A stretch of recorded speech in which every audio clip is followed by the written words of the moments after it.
There's a version of you that never sleeps in, never skips training, never wastes time. There's a version of you who never fails. It is waiting for you. Pain is the elixir of success. When people say this bad thing happened to me and I'm suffering, I say good. It is pain which is required. It's one of the elements in the chemical reaction. Pain for a man is one of the most important elements in becoming successful. The fact that it is difficult to do is the key component into the fact you want it in the first place. It's supposed to be hard. Life is supposed to be hard. You're supposed to think this is terrible. You're supposed to suffer and smile through the pain regardless. Discipline is the key to success in all realms as a man. And if you lack it, you stand no chance. You can give most people a roadmap to success. You can give them a Ferrari with a full tank of gas, and a lot of people still wouldn't make the destination because they would say the drive is too far away. Quitters, they don't have the discipline. You can tell them exactly how to do it. You can give them the mechanism to get there, but they don't have the discipline to complete the drive and end up at the destination. That is the majority of Earth. This is your competition. People who, even if they are told what to do, and people tell them exactly how to do it and help them do it, still quit, still fail because they lack discipline. Discipline is the key to success.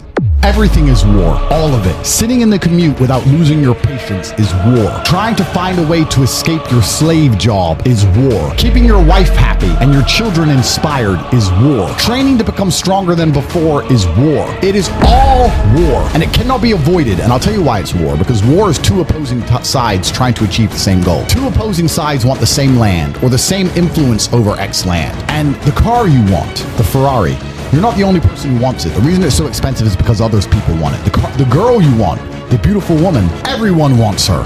It is war. It is competition. Everything about life as a man is war. It is conflict because you are competing against the other men who want it the same, which is why discipline is such an important thing, which is why you must take the pain and add it to the concoction to become as formidable as possible. Life is war. This idea that you can go through life as a man and avoid war is probably the biggest mistake that most men make, because it is impossible for you to achieve anything significant without war. Running a business is war. Running a hotel, running a restaurant, running an online company, it's war. Training is war. Life as a man is war. You need to wake up and view it exactly as what it is. Everything I want, other people want. Everything I desire, other men are trying to get. This is a war and I must outcompete them. That is the best possible mental model you can have. Even in jail, it was a war for who could stay most calm. A war who could control their mind the best. A war for who could suffer the least. That is war. I was surrounded by people who lost their minds and I refused. It was a battle and I was successful. Life in and of itself as a man is a never-ending struggle and a never-ending battle. It is the constant of the human condition. Because the beauty of life as a man is to be great. So you have to sit here and ask yourself, do you want to be a happy loser that's insignificant? Nobody knows you exist. Women don't respect you. Men don't respect you. Nobody cares if you live or die, but you get to smile all the time. Or do you want to be one of the most important people on the planet with a little bit of stress? I am brilliant because I've decided to be brilliant. And if I have to sacrifice happiness to be brilliant, then that's fine. You know what the great thing about it is? You know it's amazing what God gives, how the whole world becomes full circle? If you stop caring about being happy and you start caring instead about being great, guess what you end up being? You end up happy if you forget about happiness and try to become great. You will never be successful if you're concerned about being happy, so forget about it. As a man, you are most formidable if everything is your fault. If it rains outside and you get wet, that is still your fault. Can you control the rain? No. Could you have brought an umbrella? Yes. You need to blame yourself for all things, the good and the bad. And by doing this, you take absolute self-accountability, which allows you to build a mental model in which you will find solutions, 1. 2, avoid trouble, because you know that anything bad happens to you is your fault. And 3, be the most fearsome competitor possible, because we're living in a very competitive world nowadays amongst the elites. The people who understand that you're living inside of a fish tank are trying very hard to get out. And you have to make sure that you can outrun some of them if you want to escape. There's an age-old adage, if a bear is chasing a group of people, you do not have to be the fastest one. You just have to be faster than the slowest. The slowest person is going to die. So as long as you're ahead of the majority of people, you stand a very good chance of avoiding slavery. Being a powerful man isn't always about furious anger and instilling fear.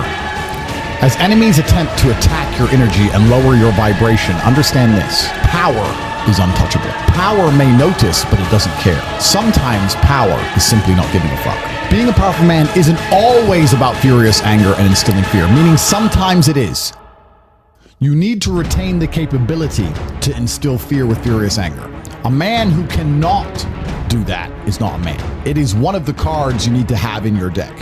However, more often than not, when you're in a true position of power, you will play the alternate card, which I'm describing here as simply not caring. I don't train because I want to get bigger. I train every day because it is difficult to train every day. It hurts. I don't want to.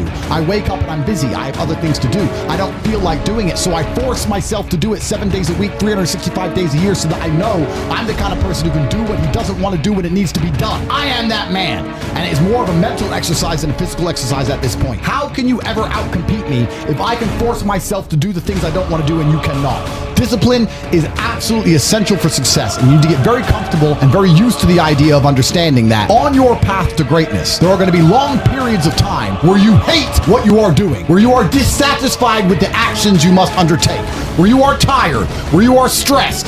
That is why it is difficult. That is why most people won't make it.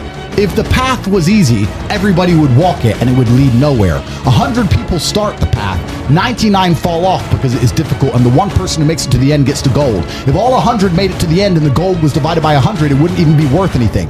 The difficulty gives it value. Evolution requires pain. While others complain that they do not feel happy enough, I'm happy I'm struggling. I don't want to be happy. I want to be great. This is the beauty of life as a man. You understand? I don't care. I'm happy to be struggling. I wanted to fight. You wanted to win. I wanted to fight. That's the difference. You're concerned with winning. I wanted to just fight. And we're fighting. That is the beauty of life as a man, to be great.